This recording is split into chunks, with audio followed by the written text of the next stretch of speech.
welcome back for another video of Service Reset My Car. Today I'm going to show you I can reset the surface indicator of a Ford Mondeo 2016. And in this video I'm going to show you I can do it manually for yourself. Before we start, I want to mention our YouTube channel, Service Reset My Car. Have a look at our channel for more than 500 other videos on how to reset different model cars. Some tips and tricks.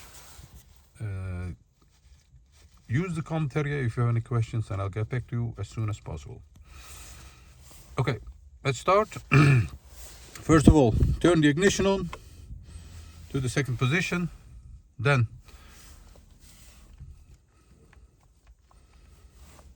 have this cleared up. Then you're gonna go to the left to enter a menu, find the settings, press OK.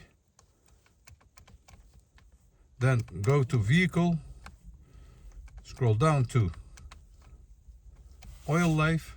Once you're here, press OK, and it says hold OK to reset.